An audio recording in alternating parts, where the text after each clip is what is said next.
সকাল বন্ধুরা, মিষ্টিস ফ্যামিলির আরেকটি নতুন ব্লগে তোমাদের সবাইকে ওয়েলকাম। আশা করছি আমার সমস্ত বন্ধুরা যে যেখান থেকে আমার ভিডিও দেখছো সবাই ভালো আছো, আর আমরাও বেশ ভালো আছি। আজ হলো মঙ্গলবার, আর ঘড়িতে এখন সময় হচ্ছে সকাল 6টা। আর এখন থেকেই আমি আমার ব্লগটি শুরু করলাম। তোমাদের সবাইকে আমার ব্লগের সঙ্গে থাকার জন্য অনুরোধ রইল। আজকের ব্লগটা আমি শুরু করছি রান্নাঘর থেকে। সেই 5:30টার দিকে ঘুম থেকে উঠেছি, আর তারপরে ফ্রেশ হয়ে বাসি জামা কাপড় ছেড়ে বেডরুমটা ঝাড়ু লাগিয়ে সোজা চলে এসেছি কিচেনে। কাল তো সরস্বতী পুজো ছিল, আসলে এবার তো রবিবার সোমবার দুদিন পড়েছিল, তাই স্কুল তো শনি রবি এমনি ছুটি থাকে, আর সোমবারটা সরস্বতী পুজোর জন্য ছুটি দিয়েছিল। তো আজকে স্কুল আছে, ওকে স্কুলে পাঠাবো, তাই ওর জন্য টিফিন রেডি করতে কিচেনে চলে এসেছি। ও এখনও ঘুমোচ্ছে, আমি এই সমস্ত কাজ সব করব, তারপরে গিয়েই ওকে ঘুম থেকে তুলব। সুজি, ময়দা আর ডিম, পেঁয়াজ এগুলো সব মিক্সড করে একটা রুটি মতো করে দেব। খুব নরম হয় এই রুটিটা, সামান্য একটু তেল দিয়েই করি এটা, আর খেতে না ভীষণ ভালো হয়।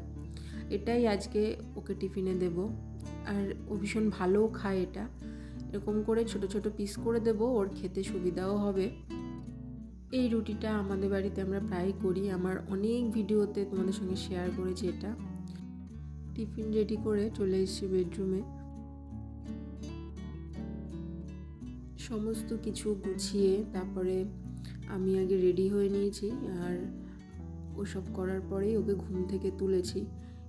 আসলে সকালের দিকটা এতটা ব্যস্ততা থাকে ওকে স্কুলে পাঠানো, টিফিন রেডি করা, সমস্ত কিছু দিয়ে, ওই জন্য যতটা পারি যে কীভাবে কাজগুলো করলে তাড়াতাড়ি হবে সেটাই করার চেষ্টা করি সব সময়। ওর বাবা তো বাড়িতে নেই, ওর বাবা বাড়ি থাকলে তো আমি টিফিন রেডি করে ওকে রেডি করিয়ে দিই, ওর বাবা নিয়ে যায়, কিন্তু ওর বাবা না থাকলে সমস্ত কিছুটা তো আমার উপরে দায়িত্বটা পড়ে। ওই জন্য ভীষণ ব্যস্ততার মধ্যে দিয়ে আমার সকালটা কেটে যায় প্রতিদিনই। ওকে খাওয়ানো হয়ে গেছে, আর এখন ইউনিফর্ম পরিয়ে দিচ্ছি। স্কুলে যাওয়ার আগে না খুব সামান্য পরিমাণেই খায়, বেশি দিলে খেতে চায় না, ওই জন্য একেবারে খালি পেটে তো পাঠানো যায় না, তাই সামান্য কিছুই খাইয়ে দিই। তো ওকে নিয়ে বেরিয়ে পড়েছি।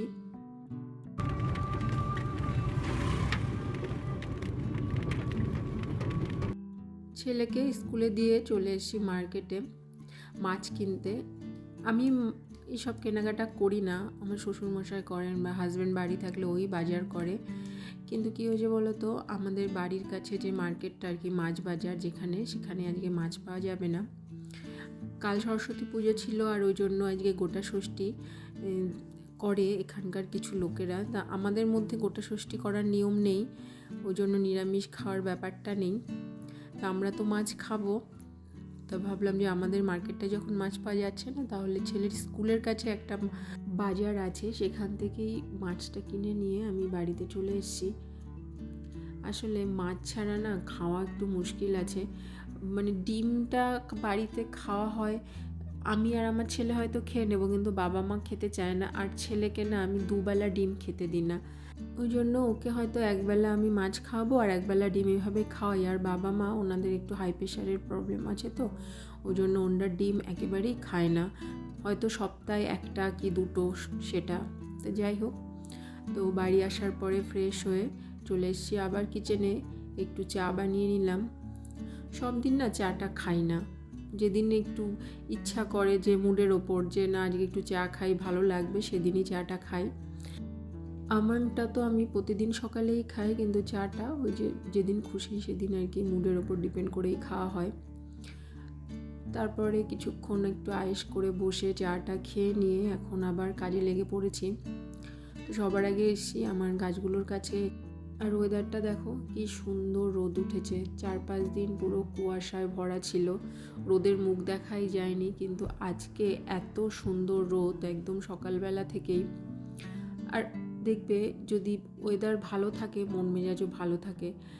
তো যাই হোক, তারপর ছাদে চলে এসেছি, আর কালকের কিছু জামা কাপড় ছিল শুকোয়নি, সেগুলোই এখন মেলে দিলাম রোদের দিকে। খুব ভালোভাবে রোদটা এখনও আসেনি, বেশি সময় হয়নি, তো তো একটু পরে ভালো রোদ আসবে, তাই জন্য ভাবলাম না এখনই দিয়ে রাখি, কারণ এরপরে আবার অন্য অন্য কাজে তো ব্যস্ত হয়ে যাব, ছাদে আর আসা হবে না। এখন তো শীত প্রায় শেষের দিকেই, মানে ঠান্ডা নেই বললেই চলে।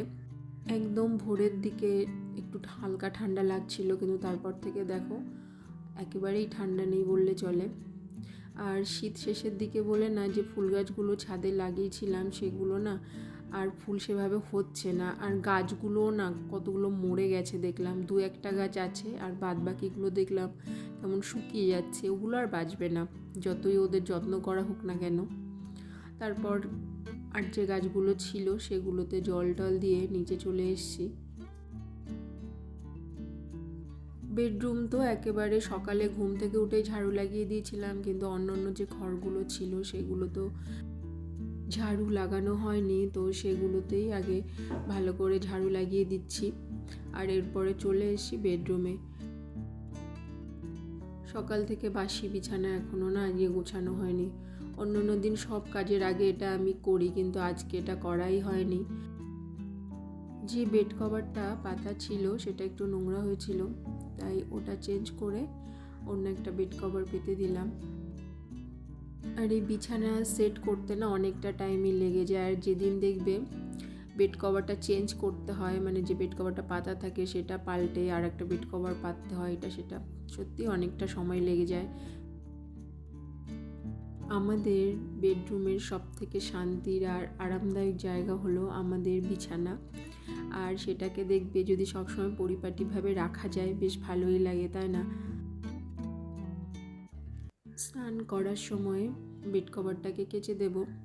প্রতিদিন তো কাছাকাছি করতে হয়, বেড কভার থাকবে, সাথে হয়তো আরও অন্যান্য কাচাকুচির জিনিসও বেরোবে, তো সেই জন্য ওটাকে এখন একটা বালতির মধ্যে রেখে দিলাম।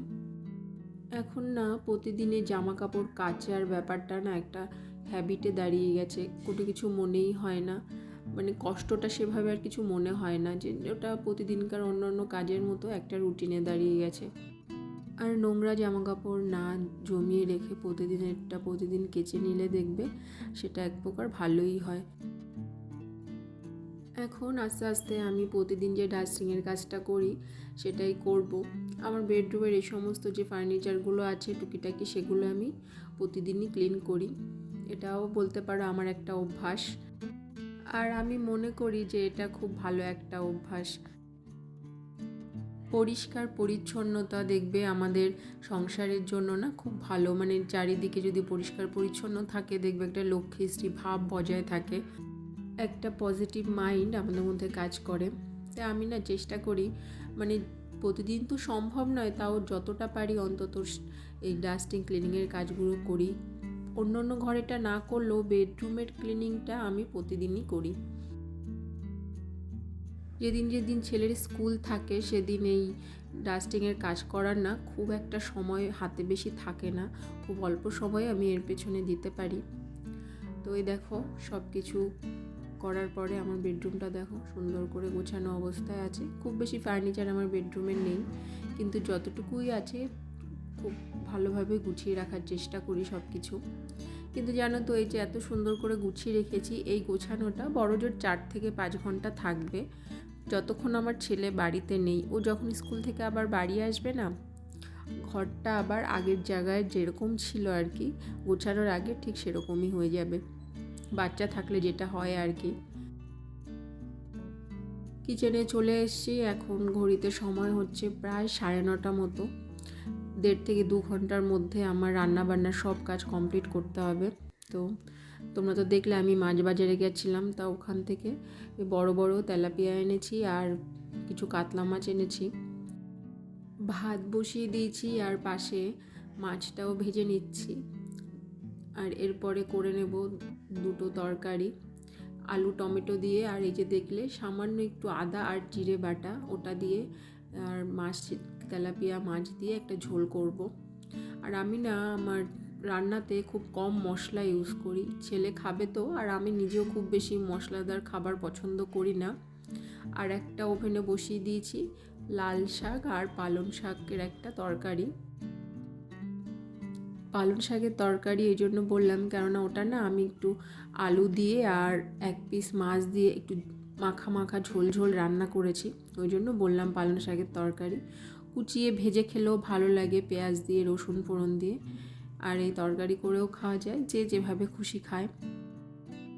রান্না বান্নার কাজ সব কমপ্লিট হয়ে গেছে। আসলে দুটো ওভেনে বসিয়ে দিয়েছিলাম তো, ওই জন্য তাড়াতাড়ি হয়েছে। সময়টা হাতে খুব কম, তো আবার ছেলেকে স্কুল থেকে আনতে যেতে হবে, তার জন্য যতটা পারি আর কি তাড়াতাড়িভাবে সব কিছু করে নেওয়ার চেষ্টা করি। আর এখন রান্নার পরে কিচেনে যে ক্লিনের কাজটা থাকে ওটাও করে নেব, আর অল্প কিছু বাসন হয়েছিল সেটাও ধুয়ে নেব। এখন খুব বেশি বাসন হয়নি রান্না করতে করতে, দুপুরে খাওয়ার পরেই না বেশি বাসন হয়। তো চলে এসেছি আবার ওপরে, এসে এখন রেডি হয়ে নিচ্ছি। এখন বাজে প্রায় 11:15 মতো, 12টার মধ্যে বেরোতে হবে। ঠান্ডা খুব একটা নেই, কিন্তু ঠোঁটটা না ভীষণ ড্রাই হয়ে যায়, ওই জন্য অন্তত দিনে 3 থেকে 4 বার আমি লিপ বাম ইউজ করি, যার জন্য ঠোঁটটা একটু সফট থাকে। তো আজকের মতো ভিডিওটি তোমাদের সঙ্গে আমি এই পর্যন্তই শেয়ার করলাম। তোমরা যারা আমার ভিডিও দেখলে বা এতক্ষণ আমার ভিডিওর সঙ্গে ছিলে, তোমাদের যদি ভালো লাগে প্লিজ একটা লাইক, একটা কমেন্ট করো, আর আমার নতুন বন্ধুরা আমার চ্যানেলটা সাবস্ক্রাইব করে দিয়ে আমার পাশে থেকো। তোমাদের সঙ্গে দেখা হবে আবার নেক্সট ব্লগে। সবাই ভালো থেকো, সুস্থ থেকো।